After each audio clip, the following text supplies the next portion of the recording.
Happy Tuesday. Happy Tuesday. What's going on today? User session. So Fun talking stuff. to customers for a client. Fun stuff. Fun stuff. And then we get to the whole ideation part of things. So that's always the more Yes, interesting part is taking that insight and then turning it into real experiences. it So is. It is. yeah, And hearing yeah. those pain points. So Yes. it'll be So fun. if you are joining us today, please do not forget to share your name, where you're from, or where you are currently.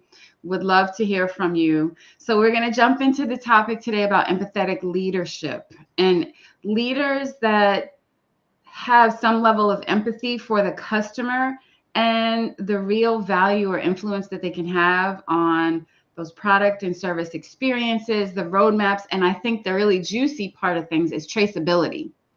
So we really need to dig into traceability because what I see from a lot of organizations is the lack of traceability back to kind of why are we doing this? Why And are from we a doing roadmap perspective, where does this fit?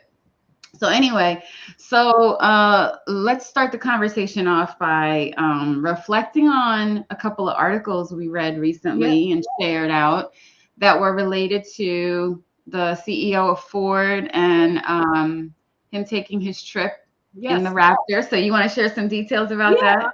I mean, I thought it was fascinating given some of the hello from India. Okay. Anyhow, it was fascinating because we've been talking so much about the importance of when we're working with our clients at leadership, getting their buy-in, making them a champion, developing that, which usually involves developing that empathy. And then I saw the Ford Raptor EV, the electric Mhm. truck. And I first saw the article about the guy, the customer who spent $115,000 on this truck, was made all these promises, and had to abandon it halfway through a cross country trip with his family. He literally had to leave and rent a vehicle due to just the experience, the full journey of owning an electric vehicle and some of the claims made. So, uh, the the CEO of Ford actually got in that vehicle or in a Raptor electric vehicle and made a cross country trip where Wow. he had to experiences all the aches and pains that a real user would go through. And I think you shared that article in the newsletter. It was eye Mhm. opening for him. It's like, Mhm. okay, this was, I think his words were, this is a reality check, Mhm. making this trip. So it's really, definitely going to influence where they are focused, where their roadmap is focused, and he really realized that. But I think he realized it before, but having that direct experience kind Yeah, of it resonated. accelerated that. Yeah. And the biggest challenges he had was mapping out that excursion and considering where to charge, how far can I go before I have to charge again. So the logistics. And some vehicle manufacturers have that worked out pretty well. And you and I talked about how they must have spent a lot of time digging into that journey Yes, and digging, covering all bases. covering all bases of how do you guide them to where, when you're on these kind of trips, what does that look like? How frequently, depending on conditions, are they going to have to charge? How Hmm. long is it going to take to charge? How much is Hmm. it going to cost to charge? So All of that. all of those things don't assume there's this A to B path where people are going to Exactly. fall. So Exactly. And then I also read about the CEO of Airbnb um, going into the space of being a digital nomad for about 6 months and spending time in different Airbnb rentals over that time, and how he experienced firsthand the pain of variability in the way that renters and rentees, or the people that were renting out their space, some of what was expected, some of the rules that were put in place, and all of the different ways in which people could deliver an experience. Because as an Airbnb owner, I'm going to deliver my own little micro experience that's different, maybe different than the overall company vision. And Right. so he experienced that and realized that 10%, the 10% of the offenders on Airbnb that are renters and owners, that 10% was impacting the experience for everyone. For everyone. And when you think about that, that's huge because 10% is such a small fraction of your user base, but that can have an impact on 100% of your customers. And so what do you do about that? You've got to put some rails around, what can you do in terms of cleanup fees, and how can you expect people not to do this or to do that or to use certain products and that sort of thing. So you have to go back and revisit all of those details. Yeah. Yep. And if you think about both of those scenarios, take the CEO out of it. Mm-hmm. What they both illustrated was an interesting customer story. They illustrated a story of an experience that was impactful. So there's that detail around the pain that someone's feeling or the frustration that they're experiencing. And that detail really helps to not only hook the members of the team that are responsible for building and marketing and selling your product or service, but it also resonates and can resonate with Mm-hmm. leaders Yes. if you tell the right story. Yeah, yes, and it's very different than seeing an NPS score or surveys and go, yeah, I know this is a pain point, and we know, executives. I think you had a stat that 72% of their time or something like that is Mhm. spent in meetings. So that you do end up losing touch, and when you are working at those levels, you need them to be your champion, and sometimes priorities are a little different. They're looking at, shareholders, whatever it may be. Mhm. And developing that empathy and having that firsthand experience can make them, from a user and user experience perspective, can make them Mhm. your champion. I mean, it can have a direct impact on the support you get for prioritizing certain And features the that are based investment. on, and the And the investment investment. on things based on those user pain That's points. right. That's right. So When we think about creating those stories, so in my experience, talking to or visiting with a handful of customers is all it mhm, takes. You mhm, get that viewpoint of a couple of customers, and you find those similarities or trends in what they're reporting in terms of that pain or frustration, yeah, and you create a story of sorts like you would if you were in a writing class, a creative writing class.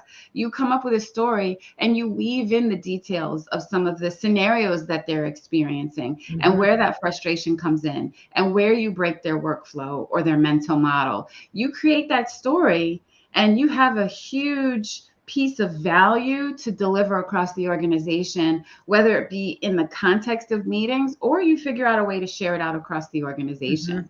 I mean, that's the easy, and that's not a heavyweight, time intensive, or expensive exercise. no, not at all. Yep. So making sure that your leaders have that empathy, it's really, really key. So again, anyone that's joining us, I see we have Samil from India. Welcome. If we have anyone else that's listening in, please tell us your name, where you're from, um, and ask us questions, whatever questions you have around this topic. Yeah. So another way that I've seen to influence those leaders and get them to gain that empathy around the customer is to put them in the driver's seat during usability testing. That's always an interesting one. That's actually an excellent one. Give them their, task-based scenarios, yeah, to get them playing. In the case of, let's say, applications, get them in there. Let them complete these common tasks without any assistance. So really, I think you and I both have always used, whether it be, the GM, or even in one case we pulled CEO in, to Mhm. participate in a usability test. And it really was not only observe, but participate. They're going to be your Mhm. subject. Hey, you're going to give us 45 minutes, complete these tasks, and it's eye opening, and sometimes it's one of the only ways they can develop that level of empathy that Right. that moves the needle to fix That's some of right. the problems.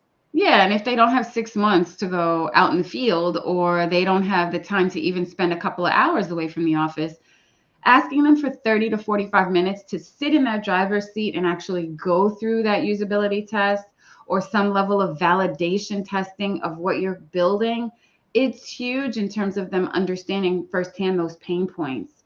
And when you think about the opportunity to get out of the office and what we call follow me homes, Yes. they literally don't have to follow a customer home. They can go through the process of experiencing the product out in the field. So if it's a product or a service that you already have deployed, letting them go out and try it out and recording that experience, recording what they're saying. That's huge in like getting them to understand, okay, wow, this is not as seamless as I thought it was. Right. And what a great opportunity for them to come back and now have stories to tell. Exactly. And it fosters an environment within the organization. I mean, if we tend to follow our leaders when they're Mhm. psyched about something and they're pumped up and they're empathetic. It just kind of Mhm. rubs off to those around them. People feel supported. I just think it kind of works for everyone. It creates this Yeah. culture of empathy, and it doesn't need to always fall on the user experience, Right. The research professional or the team, product right, management. Yeah, it really has a huge impact. Huge impact. right. And going back to what I initially mentioned about the topic of traceability. So one of the biggest pain points that I hear from teams is the lack of traceability in what the team members or the individual contributors are doing in their day-to-day work, Hmm. and understanding, other than knowing that it fits into the context of a bigger feature, but Yep. really understanding the value, the utility of that feature, when and how customers are using it, is not always there. And so if your leader from the top down has context that they can bring to conversations, they can bake into the metrics or benchmarks around Yes. what they're expecting from the team in terms of measuring success. Now you have a North Star that actually makes sense, and it's other than build widget X kind of thing. Yes. Exactly. Which is what we get. That's what happens a lot of times when you get down Mhm. to development. Here's the feature, get to work, break down the task, break down the stories, and you need to keep your eye on the prize the whole time. I mean, it motivates your development team. So I definitely agree on that front as well. But I do think about when you lose the empathy or don't have that empathy with your leadership. I just drew a complete blank. That's I because told you're up you, I early. told you coming into this, I'm like, my mind Yes. is, where. So anyway, but when they can draw on that in talking to people and Mhm. championing these things that are actually going to meet the user goals, and I don't think Mhm. we shouldn't forget the other people. I know we're talking about empathy with executives and your leaderships, but this is the same empathy. I think this could apply to the entire team, the product team in Absolutely. general. It can apply to all of them. So I know Absolutely. we always took a developer, a product manager, a business analyst on a customer site visit. They Mhm. always sat in a room. We'd gather the development team, we'd gather some of the executives to watch the usability testing if they weren't Mhm. participating in it themselves. So I think what we're talking about really applies to everyone on your team. Absolutely. Yeah. And when you think about that empathy, the traceability is key, but also you can think about acceptance and that go, no go conversation Yes. having more meaning, where the leaders that say yay or nay in terms of us moving forward and that we are ready to ship, they now have a context that's more than does it work.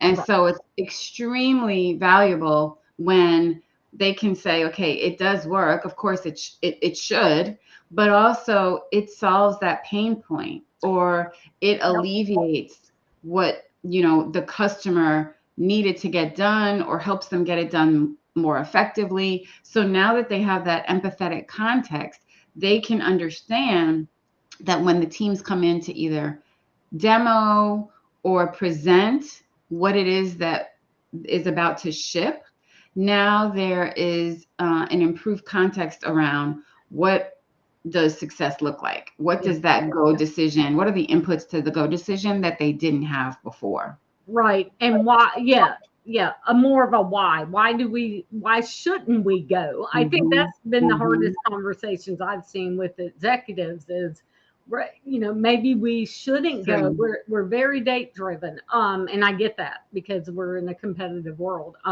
But I think, yes, that go no go conversations I have had, some those have been some of the most contentious meetings I've been in some cases, especially when you're going to beta a project, or Hmm. an MVP release of something, and the executive leadership team gets very much into got to release, go go go, Hmm. and we have to stay that way to stay competitive. But if you're about to release something and they actually have an understanding of why that's not going to work or why it hasn't addressed Yeah. something for a user, it Yeah. makes that conversation a lot easier. But That's a really hopefully good you've point. spelled it out well enough to Yeah. begin with. I like that because it's not just about the checklist of things that you need to see that are present or that you can say are there, but it's also having an informed conversation around what should determine that no-go decision. And Yes. a lot of times we don't know what we don't know. So if we don't have that list of things that have to not only have to be, but the things that we cannot have or accept in that solution. Once you have that information, it makes it so much easier to ask the right questions to Yep. the team, Yep. where you don't know what to ask ahead of that, other than those basic questions that come up around, does it work? Is it ready? What are the, defect rate, that kind of thing. Now you have more around the customer to serve as inputs to those decisions as Right. well. Yep. Yeah, that What makes a lot of pain sense. points were we trying to address? What are the Mhm. pain points we're trying to address, and did we address those? And you usually have that buy-in Yes. with the And empathy.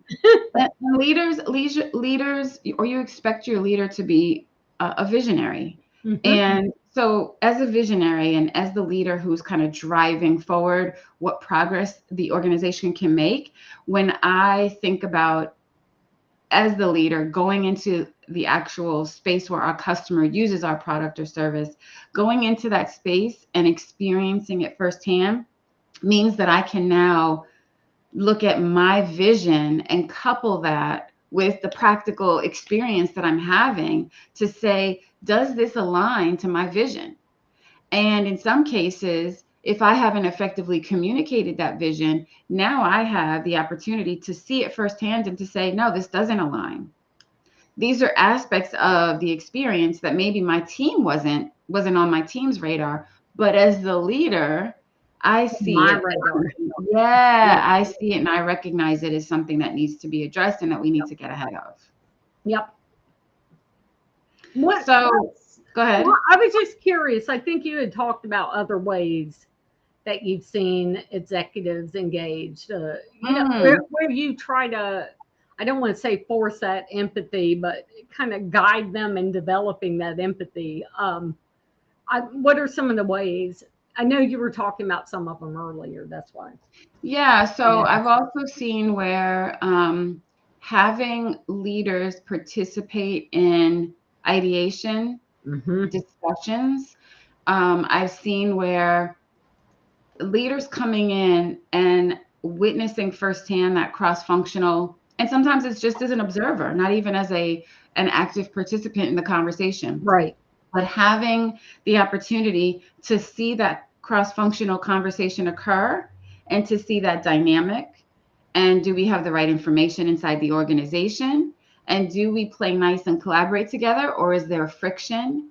That also allows for the leader to gain empathy, not only for the customer, but for that internal team from an operational standpoint. Right. And everything we do, I think people who are really good at what we do not only focus on the customer and the end user experience, but also that internal operations Yes. experience, because you can't deliver in a high value way if your internal team is a mess, because you can't get stuff done. Right. And You can't get stuff done. you can't get stuff done. And so where I've seen leaders step into those conversations and observe, and there's a level of comfort and trust with them being present, where the team doesn't feel like, okay, I have to be on my best behavior. That value of having them observe that dynamic internally is just as important as that customer experience. Yeah. Yeah. And So, in the eat your own cooking, I know we're probably going to talk about this alone, but that is another way that I think you can develop that empathy, or have leadership, really everyone develop that mhm, level of empathy with the people who are going to be using their products. And I know that's probably a topic for a different day, but it is another one, because if you're having to experience the product, you have to, or the mhm, service or whatever it is. It can be a car, it can be a medical device, it can be mhm, software.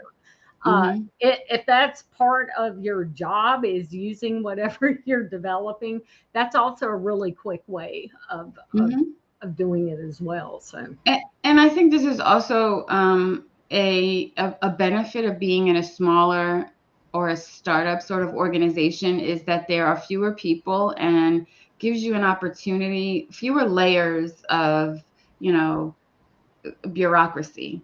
And yes, so in a smaller organization, in a startup, the leaders have no excuse for not going out and getting connected to the customer in the wild, or connecting with the team. They should be a part of that team and understand that dynamic. And that's where that real benefit comes from, is being connected. But as your organization size grows, it's so much easier to get to that place where leaders, that 72% of their time is spent in it's in their meetings, meetings. because there's so many different cooks in the kitchen, so many decisions that have to be made, and that sort of thing. And unfortunately, that's where it's easier to lose sight, like in a big Ford or an Airbnb, to lose sight of thinking about, let me step away from things and go and experience the customer's pain and frustration and value and all that sort of thing. Yeah, yep.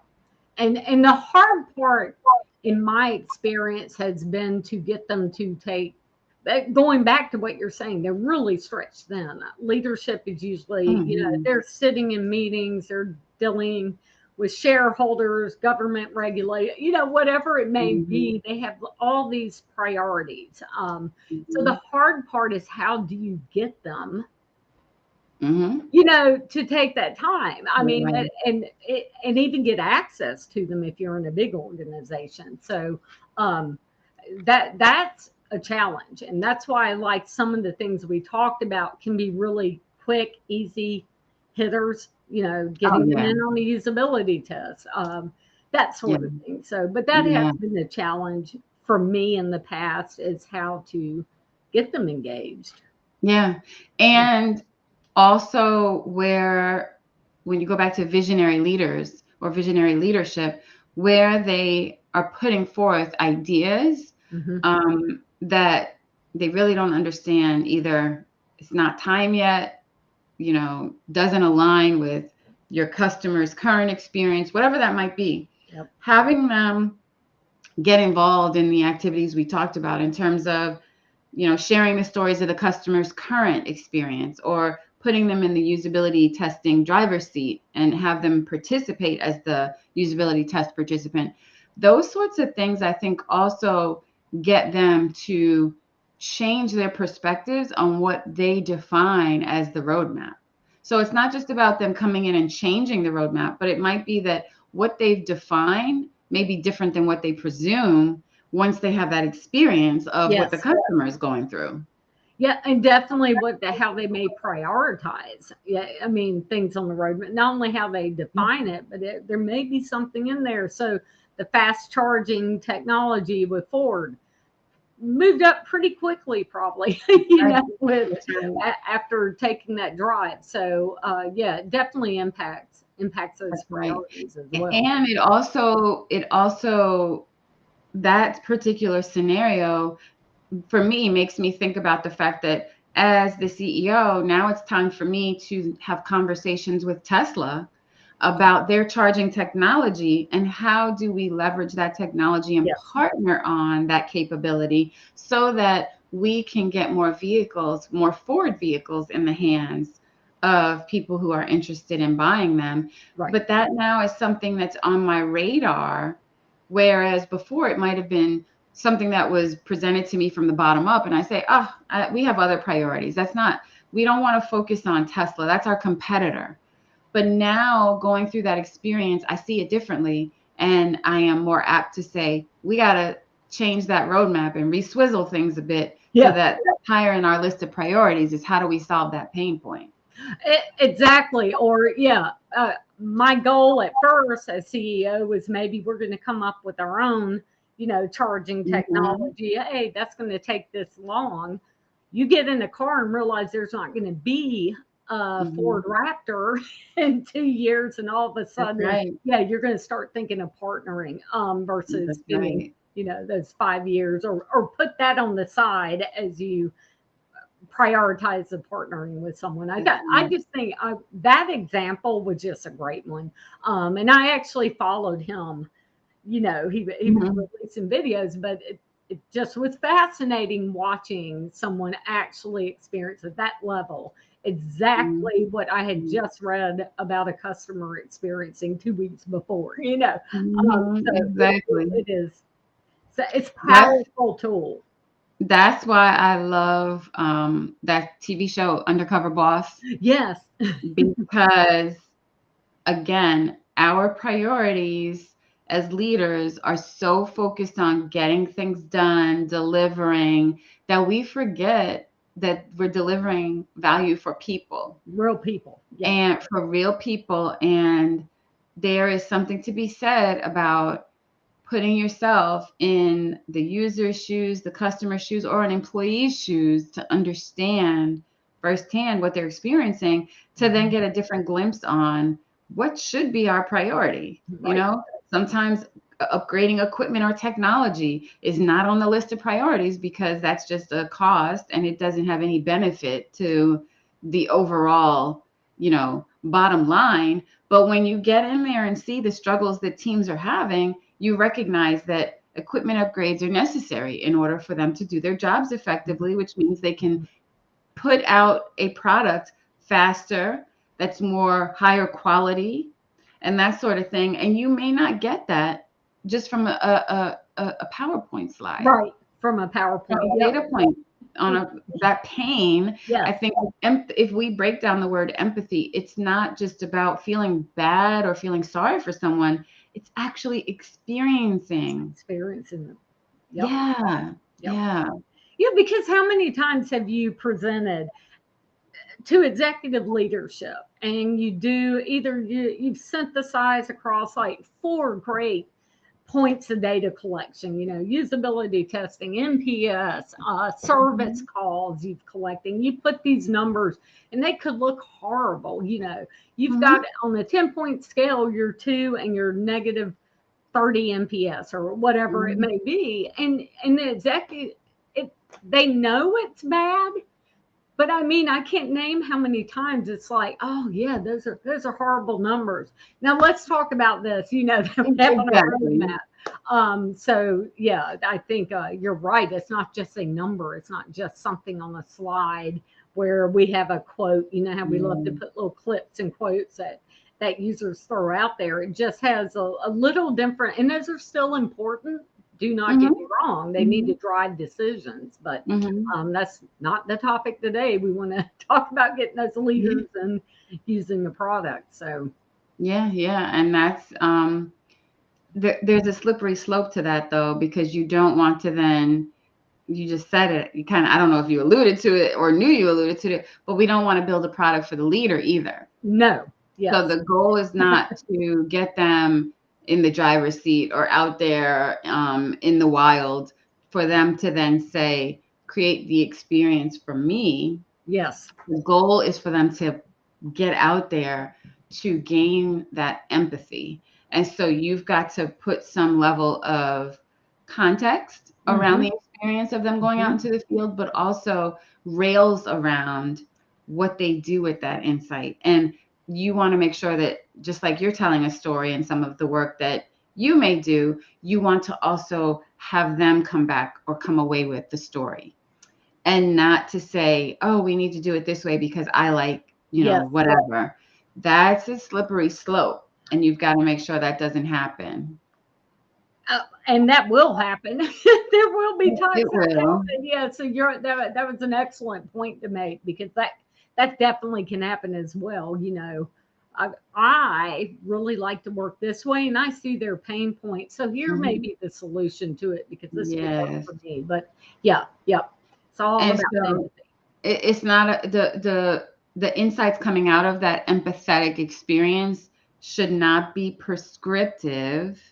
They should be influential on the priority of the items in the roadmap and the areas of focus. Yes. Not to say do it this way because of what we saw or heard, but more so we need to put attention and empower the team to figure out how to solve it. Right. Here's the pain point. How do Yeah, we solve for it based on user needs? that's Yep. right. And That's right. rinse and repeat, more That's right. testing, and yeah, yep. Wow. So, what do you think is for an organization where this is something that's of interest, but a hard a hard kind of request to the leaders, especially in an organization that's a bigger organization that's got a lot of levels. What would you suggest is a good place to start? I think because that is a good point. As I mentioned earlier, it's not always easy. The hard part can be getting access, depending on, like, if you're working at IBM, probably not going to. It's not going to be an easy job to pull in Mhm, the CEO for Follow Me Home. mhm, But you have a lot of other stakeholders, mhm, and that kind of goes up, up, up, if you can get at whatever level. I know, I am an ex IBMer.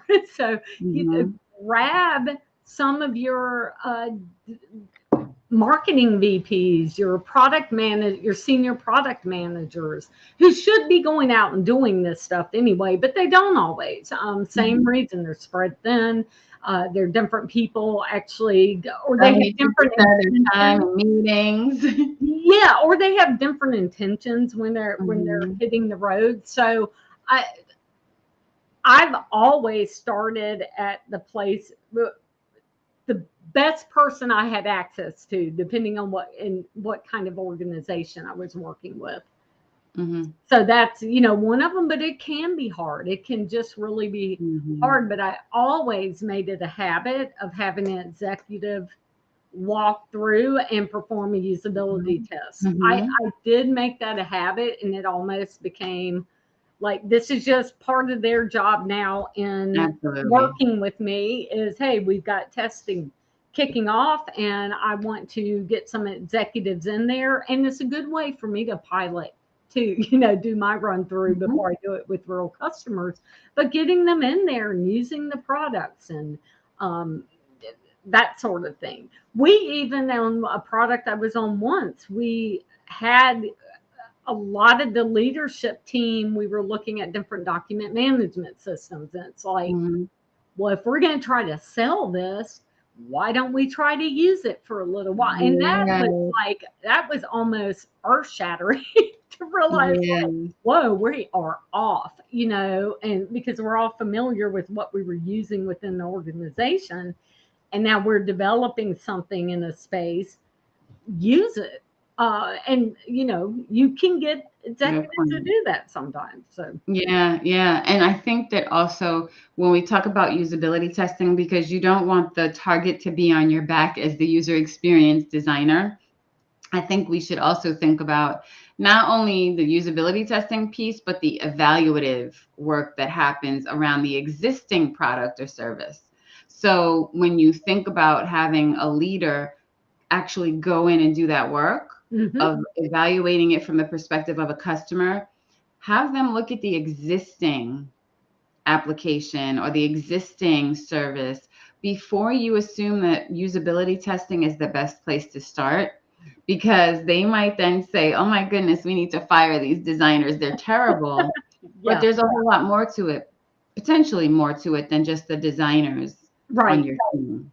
right, yeah, So yep, evaluate that product experience as it is. If it's something new, sure, usability testing is highest priority.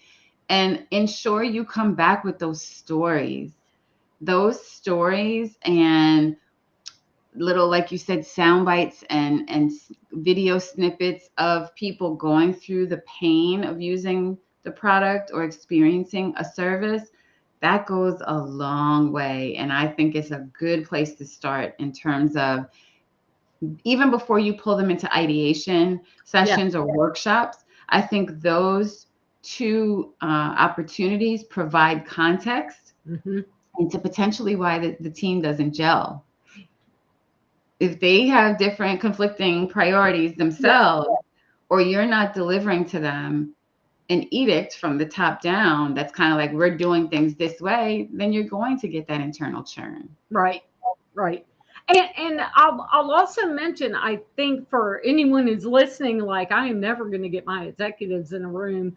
It can be difficult depending on where you Absolutely. are, but I don't think I've had one case where one has regretted being involved. So, Never. I mean, they actually tend to feel like they're brought back in the mix of, Hmm. on the ground with the Hmm. teams. So anyway, I did want to point that out because I really have most of Hmm. them want to participate when they have a chance in the future. So, Hmm. anyhow, the Yeah. hard part's getting them in there. Yeah, the hardest part is getting them in there. Um, but this is where you lean on your direct leadership or second line leadership that can then you get them sold on the idea, or you have them go through it and then they tell the story to another leader who's at a level higher than them. And then now you have an advocate to go and push forward the concept or idea of doing this sort of thing, and Exactly. then you try to find a way to get it baked into the culture of your organization. Exactly. That I think is That's really the key, is end goal. making sure, yeah, yeah, that it becomes something that's kind of expected with every new product, new release that you guys look at or focus on. Yep. Yeah. Yep. So, what else would you kind of give as a takeaway in this effort of, what are some two takeaways that you would say are most important in getting or gaining empathy at the leadership level? Well, I think the very first thing is they have to experience those pains or witness those pains, whether it be Mhm.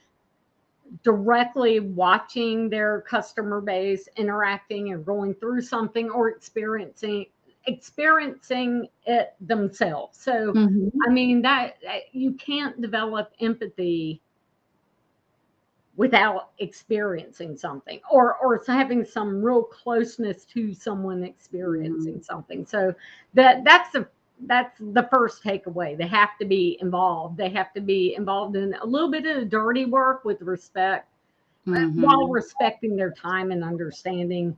you know you got to do the best you can to get them involved. That's really my number one takeaway. And I think many of the executive leadership that I've dealt with, they feel like if they go to a customer conference, the big conferences you have, I want to stress that doesn't totally count, It where they're doesn't. getting a speaking Good engagement, having point. dinner and drinks at night. That's not what we're talking about. We're talking about a direct experience of whatever the service, process, product, is, Mm-hmm. and feeling those pains. Again, I know some they can't experience directly, like the Ford CEO and drive a truck Mm-hmm. or an application you're using. So you don't want maybe a CEO who's not a doctor experimenting on a patient with a medical device. But hey, what if they're in the room with a doctor who, Mm-hmm. we can't sell this stuff, we're having problems with it. Oh, I don't understand this, the most innovative thing ever. Well, let them go Mm-hmm. to with that patient, tag along with that patient, and experience it. So I think Mm-hmm. that's a biggie, because I do hear a lot of leaders, and it is good that they're out there and they're going to these customer councils and conferences and stuff like that. But that's not what we're talking about Right, here. right. And to piggyback off of that, I think two things in terms of what you do with that information once you obtain it from being immersed into the customer's experience and their environment and their context. I think two things is to to balance out what becomes a directive around how to change it versus areas of focus for the team. Yes. So I think it's looking at that information and the influence it has on defining areas of focus and Hmm. priority, Hmm. not prescriptive direction around Right. how to implement or how to change. So I think that's number one. And then number two is it then becomes an opportunity, and we didn't talk about this much. It becomes an opportunity to now focus on the bigger journey and not just the product or service, but that journey from start to finish, from awareness or configuration all the way through to getting help or support. Yes. The full journey. Yes. Yes, and now your leader has context around that entire journey and not just that experience with the system or with the process. They now can see what the customer goes through to even get to value. And Right. maybe the customer can't even get to value. And so now you've got work to do even outside of your product or service. You Exactly. have to look at the process of onboarding and ramping up and all that sort of thing that maybe wasn't on your radar before, or that you just saw as secondary aspects of the product Yeah. experience now become a higher priority on that roadmap. Exactly. Maintenance. Yes. Services, Maintenance, and post-purchase yes, services. Yeah. All of those things. yes. Yeah, so I definitely think that there's a huge opportunity for organizations to look at this as a part of the way they work. And yeah, I can't wait to see more stories like the Ford story, or to see the happy ending of what comes out of the Raptor story, Yeah. the Airbnb story. How do things change or evolve as a result of those experiences that the leaders took part in? So yeah, that'll be interesting. Yep. So that's all we have for this week. Any final questions or comments from the audience? Anyone want to shout out where they're from if you're on and we missed you? We have a couple more minutes. Questions from the audience? All right. I think we're Well, good. I think we are good. Thank you again for tuning in. Can't wait to get into next week's topic, and we appreciate you, and have an Yeah. awesome week. And I'm off to another session. Yes, have Bye. fun. Bye.